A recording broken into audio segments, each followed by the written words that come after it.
ವೈದ್ಯಕೀಯ ಕ್ಷೇತ್ರದಲ್ಲಿಯೂ ಕೂಡ ಒಂದು ಉತ್ತಮವಾದಂತಹ ಸಾಧನೆಯನ್ನ ಮಾಡುವಂತಹ ಮುದ್ದಿನ ಮಗಳಾಗಲಿ ತಮ್ಮೆಲ್ಲರ ಆಶೀರ್ವಾದ ಇರಲಿ ಅನ್ನುವಂತಹ ಆಶಾಮನೋಭಾವನೆ. ಆ ಟೈಪ್ ನಾನು ಮಾಡ್ಬೇಕಂತ ಅನ್ಕೊಂಡಿದ್ದೆ, ಬಟ್ ಇನ್ನೇನ್ ಮಾಡ್ಲಿಕ್ಕೆ ಕೌಂಟ್ ಆಗೋದ. 2 ಸಲ ವಿಡಿಯೋ ಅಪ್ಲೋಡ್ ಮಾಡಿದಿರಿ, ಈಗ ಯಾಕೆ ಕಾಪಿ ರೈಟ್ ಬೀಳತ್ತೈತೆ ಅಂತ ನಂಗಂತೂ ಗೊತ್ತಾಗವಲ್ತು. 1 ಲಕ್ಷ ಜನರ ಪ್ರೀತಿಗೆ ಪಾತ್ರರಾಗಿದ್ದಾಳೆ. Hey guys, welcome back to my YouTube channel UK Bhagya YouTube channel. ನಾ ಇವತ್ತು ವಿಡಿಯೋ ಮಾಡೋ ಕಾರಣ ಏನ್ರಿಪ್ಪ ಅಂದ್ರೆ ತಮ್ಮನೇಲ್ ಒಳಗೆ ನೋಡೇ ಇರ್ತೀರಿ, ನಂಗೆ ಇವತ್ತು 100K ಕಂಪ್ಲೀಟ್ ಆಯಿತು. ಇನ್ಸ್ಟಾ ಒಳಗೆ ಫುಲ್ ಖುಷಿಯಾಗಿಂದೆ ನಾನಂತೂ ಇವತ್ತು 100K. ಬೆಳಗ್ಗೆದಿಂತ ವಿಶಸ್ಸು ಮೆನ್ಷನ್ ಮಾಡಿದ್ದು ಎಲ್ಲ ನೋಡೀನಿ, ವಾಪಸ್ ಮೆನ್ಷನ್ ಬಿ ಮಾಡೀನಿ. ಸ್ವಲ್ಪ ಚೆನ್ನಾಗಿ ಮಾಡಿಲ್ಲ, ಬೇಜಾರಾಗಬೇಡ್ರಿ. ಆಮೇಲೆ DM ನಾನು ನೋಡಿಲ್ಲ ಅಂತ ಅನ್ಕೋಬೇಡ್ರಿ. ನೀವು ರಿಪ್ಲೈ ಕಂಗ್ರಾಟ್ಸ್ ಅಂತ ಭಾಳ ಜನ ಹೇಳಿರಿ, ಎಲ್ಲರದು DM ನೋಡೀನಿ, ಬಟ್ ರಿಪ್ಲೈ ಮಾಡಿಲ್ಲ. ಇಲ್ಲೇ ರಿಪ್ಲೈ ಮಾಡ್ತೀನಿ. Thank you so much. ನಾ ಸ್ವಲ್ಪ ದಿನದಿಂದ ನಾ ಅಂದ್ಕೊಂಡಿದ್ದೆ ಅದು ಲೈವ್ ಕೌಂಟದ್ದು ವಿಡಿಯೋ ಮಾಡ್ತಾರಲ್ರಿ 100K, ಹಿಂಗೆ 99K ಬಂದಾಗ ಕೌಂಟಿದ್ದು ವೆಯ್ಟ್ ಮಾಡ್ಕೊಂಡು ಕುಂತಿದ್ದು ವಿಡಿಯೋ ಮಾಡ್ತಾರಲ್ರಿ, ಆ ಟೈಪ್ ನಾನು ಮಾಡ್ಬೇಕಂತ ಅಂದ್ಕೊಂಡಿದ್ದೆ. ಬಟ್ ಏನಾಯ್ತ್ರಿಪ್ಪ ಅಂತಂದ್ರೆ ಅದಾಯ್ತು, ಕೌಂಟದ ವಿಡಿಯೋ ಮಾಡ್ಬೇಕಂತ ಅಂದ್ಕೊಂಡಿದ್ದೆ ರೀ. ಬಟ್ ನಿನ್ನೆ ನೈಟ್ ಅಂದರೆ ಎಷ್ಟು ಡೇಟ್ ಇವತ್ತು 16 ಜುಲೈ ರೀ, ನನಗೆ 100K ಆಗಿದ್ದ. 15 ಜುಲೈಗೆ ನನಗೆ night 15 July night 99.9K followers ಆಗಿದ್ರು. ಸೊ ನಾನೇನು ಅಂದ್ಕೊಂಡೆ, ಬೆಳಗ್ಗೆ ಎದ್ಬಿಟ್ಟು ಲೈವ್ ಕೌಂಟು TV ಕನೆಕ್ಟ್ ಕೊಟ್ಟ ಆರಾಮ್ಸೆ 99.9 ಸಮಥಿಂಗ್ ಆಗಿರ್ತಾರ, 100K ಸಮೀಪ ಬಂದಿರ್ತೈತಿ. ಅವಾಗ ಲೈವ್ ಕೌಂಟ್ ವಿಡಿಯೋ ಮಾಡೋಣ ಅಂಥೇಳಿ ಅಂದ್ಕೊಂಡಿದ್ದೆ. ನೆಕ್ಸ್ಟ್ ಡೇ ಮಾರ್ನಿಂಗ್ ನಾ 11 ಗಂಟೆಗೆ ಎದ್ದೀನಿ, 11 ಅಲ್ಲ 10 ಏನೋ ಆಗಿತ್ತು, 10 ಗಂಟೆಗೆ ಎದ್ದೀನಿ. 7 ಅಷ್ಟಿಗೆ 100K ಕಂಪ್ಲೀಟ್ ಆಗಿಬಿಟ್ರಿ. ಲೈವ್ ಕೌಂಟ್ ಮಾಡಲೇ ಇಲ್ಲ, ಅದು 100K ಆಗಿಬಿಟ್ಟಿತ್ತು. ಇನ್ನೇನು ಮಾಡಲಿ, ಕೌಂಟ್ ಆಗೋದು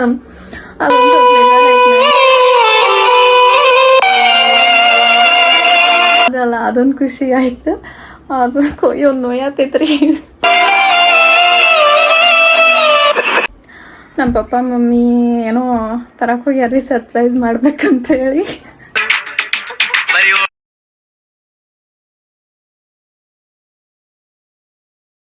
ಏನಿಲ್ಲ, ನಾನೇ ಹೇಳಿ ಕಳ್ಸಿನ್ರಿ ಏನೇನು ತಗೊಂಡ್ ಬರ್ಬೇಕಂತ. ತಗೊಂಡ್ ಬಂದ್ಮ್ಯಾಗ ನೋಡೋರಂತ ಮುಂದೆ ಏನ್ ತರ್ತಾರ ಅಂತ ಹೇಳಿ ಈಗ ಹೇಳೋದ್ ಬೇಡ, ಅಲ್ಲಿ ತನ ಸ್ಟೇ ಟ್ಯೂನ್.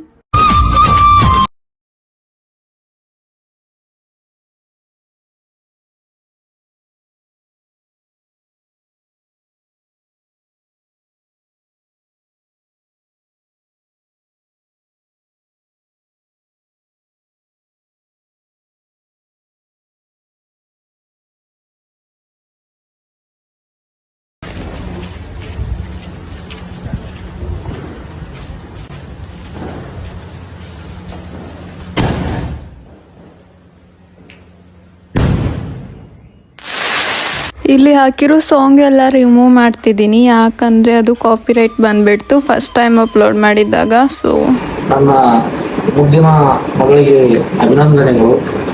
ಯಾಕಂದರೆ ನನ್ನ ಮುದ್ದಿನ ಮಗಳು ತನ್ನ ವಿದ್ಯಾರ್ಥಿಯ ಜೀವನದಲ್ಲಿ ಉತ್ತಮವಾದಂಥ ಒಂದು ಕಲಿಕೆಯ ಜೊತೆಗೆ ಚಿಕ್ಕಂದಿನಿಂದ ಇರುವಾಗಲೂ ಆಕೆಗೆ ಸಂಗೀತ ಹಾಗೂ ನೃತ್ಯದ ಬಗ್ಗೆ ಅಪಾರವಾದಂಥ ಆಸಕ್ತಿಯನ್ನು ಉಳ್ಳವಳಾಗಿದ್ದು, ಆ ಒಂದು ನಿಟ್ಟಿನಲ್ಲಿ ಅವಳು ಇನ್ಸ್ಟಾಗ್ರಾಮ್ ಸಾಮಾಜಿಕ ಜಾಲತಾಣಗಳಲ್ಲಿ ಒಂದಾಗಿರುವಂತಹ ಇನ್ಸ್ಟಾಗ್ರಾಮ್ ಅಲ್ಲಿ ಶಾರ್ಟ್ ವಿಡಿಯೋಸ್ ಹಾಗೂ ಹಾಡುವುದರ ಮೂಲಕ ಇವತ್ತಿಗೆ ಸುಮಾರು 1 ಲಕ್ಷ ಜನರಿಗೆ ತನ್ನ ಅದ್ಭುತವಾದಂತಹ ಪ್ರತಿಭೆಯನ್ನ ತೋರಿಸುವುದರ ಮೂಲಕ 1 ಲಕ್ಷ ಜನರ ಪ್ರೀತಿಗೆ ಪಾತ್ರರಾಗಿದ್ದಾಳೆ.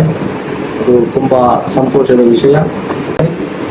ಮಕ್ಕಳು ತಮ್ಮ ಪ್ರತಿಭೆಯನ್ನ ವ್ಯಕ್ತಪಡಿಸುವ ಸಲುವಾಗಿ ಬೆಳೆಸಿಕೊಂಡು ಎಲ್ಲರ ಪ್ರೀತಿಗೆ ಪಾತ್ರರಾಗಿ ಅತಿ ಹೆಚ್ಚು ಫಾಲೋವರ್ಸ್ ಅನ್ನ ಹೊಂದಿದರೆ ಅದರಲ್ಲಿ ಪ್ರತಿಭೆಯನ್ನು ವ್ಯಕ್ತಪಡಿಸುವುದರ ಜೊತೆಗೆ ಅದರಲ್ಲಿ ಹಣವನ್ನು ಕೂಡ ಗಳಿಸುವಂತಹ ವ್ಯವಸ್ಥೆಯು ಕೂಡ ಅದರಲ್ಲಿದೆ. ಹಾಗಾಗಿ ನಾವು ಯಾವುದೇ ಒಂದು ವ್ಯಕ್ತಿ ಆಗಲಿ ಒಂದು ವಸ್ತು ಆಗಲಿ ನಾವು ಯಾವ ಒಂದು ನಿಟ್ಟಿನಲ್ಲಿ ಬಳಕೆ ಮಾಡ್ತೀವೋ ಅದರ ಮೇಲೆ ಅದು ನಿರ್ಧರಿತ ಆಗಿರ್ತದೆ. ನಾವು ಒಳ್ಳೆಯದು ಅಂತ ಹೇಳಿ ತಿಳ್ಕೊಂಡು ಬಳಕೆ ಮಾಡಿದೀವಿ ಅಂತಂದ್ರೆ ನಮ್ಗೆ ಒಳ್ಳೆಯದಾಗ್ತದೆ. ಅದು ಏನಪ್ಪ ಇದು ಬಿಡು ಇದು ಕೆಟ್ಟದ್ದು ಅಂತ ಅನ್ಕೊತೀವಿ ಅಂದ್ರೆ ಅದರಿಂದ ಪ್ರಯೋಜನ ಆಗುವುದಿಲ್ಲ.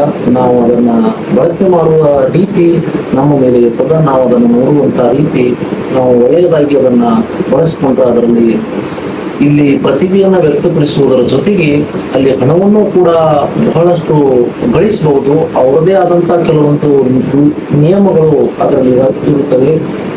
ಆ ನಿಯಮಗಳ ಪ್ರಕಾರ ಅದರಲ್ಲಿ ತಮ್ಮ ಪ್ರತಿಭೆಯನ್ನು ವ್ಯಕ್ತಪಡಿಸಿದ್ದೇ ಆದರೆ ಹಣವನ್ನು ಕೂಡ ಬಹಳಷ್ಟು ಗಳಿಸುವಂತಹ ವ್ಯವಸ್ಥೆ ಅದರಲ್ಲಿ ಇರುತ್ತದೆ. ಯಾಕೆ ಅಂತಂದ್ರೆ ಪಾಲಕರಾದ ನಮಗೆ ಮಕ್ಕಳ ಖುಷಿ ಇಲ್ಲಿ ಬಹಳ ಮುಖ್ಯ ಆಗ್ತದೆ. ಮಕ್ಕಳು ಖುಷಿಯಾಗಿದ್ರೆ ನಾವು ಕೂಡ ಖುಷಿಯಾಗಿರ್ತೀವಿ. ಮಕ್ಕಳು ಯಾವ ನಿಟ್ಟಿನಲ್ಲಿ ಖುಷಿಯಾಗಿರ್ತಾರೆ ಆ ಒಂದು ನಿಟ್ಟಿನಲ್ಲಿ ನಾವು ಕೂಡ ಮಕ್ಕಳಿಗೆ ಪ್ರಚೋದಿಸಬೇಕಾಗ್ತದೆ. ಮಕ್ಕಳು ಈ ಸಾಮಾಜಿಕ ಜಾಲತಾಣಗಳಿಂದ ಆಗುವಂತಹ ಸಾಧಕ ಬಾಧಕಗಳ ಬಗ್ಗೆಯೂ ಕೂಡ ಮಕ್ಕಳಿಗೆ ಮನವರಿಕೆ ಮಾಡುವುದರ ಮೂಲಕ ನಾನು ನನ್ನ ಮಗನಿಗೆ ಒಂದು ಉತ್ತಮವಾದಂಥ ವಿದ್ಯಾಭ್ಯಾಸ ಪ್ರಮುಖ ಪಾತ್ರವನ್ನು ವಹಿಸ್ತದೆ. ವಿದ್ಯಾಭ್ಯಾಸದ ಜೊತೆಗೆ ಈ ತನ್ನ ಖುಷಿಯನ್ನು ವ್ಯಕ್ತಪಡಿಸುವ ಸಲುವಾಗಿ ಇದನ್ನು ಮಾಡ್ತಾ ಇರುವುದರಿಂದ ಮುಂದಿನ ದಿನಮಾನಗಳಲ್ಲಿ ಅವಳು ಸೆಕೆಂಡ್ PU ಯಲ್ಲಿ 9% ಅಂಕಗಳನ್ನು ಪಡೆದಿರುವುದರಿಂದ ವಿಜ್ಞಾನ ವಿಭಾಗದಲ್ಲಿ ಅವಳು ಮುಂದಿನ ನಿರ್ಮಾಣಗಳಲ್ಲಿ ಮೆಡಿಕಲ್ ಲೈನಲ್ಲಿ ಓದಿಸಬೇಕು ಅನ್ನುವಂಥ ವಿಚಾರವನ್ನು ನಾನು ಇಟ್ಕೊಂಡಿದ್ದು, ಅವಳು ವೈದ್ಯಕೀಯ ಕ್ಷೇತ್ರದಲ್ಲಿಯೂ ಕೂಡ ಒಂದು ಉತ್ತಮವಾದಂತಹ ಸಾಧನೆಯನ್ನ ಮಾಡುವಂತಹ ಮುದ್ದಿನ ಮಗಳಾಗಲಿ ತಮ್ಮೆಲ್ಲರ ಆಶೀರ್ವಾದ ನಮ್ಮ ಇರಲಿ ಅನ್ನುವಂಥ ಆಶಾ ಮನೋಭಾವನೆಯನ್ನು ವ್ಯಕ್ತಪಡಿಸುತ್ತಾ ಇವತ್ತಿನ ಒಂದು ಸಂತೋಷದ ಸಂದರ್ಭದಲ್ಲಿ ಅವಳಿಗೆ ನಾನು ಮತ್ತೊಮ್ಮೆ ಕೇಕ್ ತಿನ್ನಿಸುವುದರ ಮೂಲಕ ಖುಷಿಯನ್ನು ಹಂಚಿಕೊಳ್ಳಬಹುದು.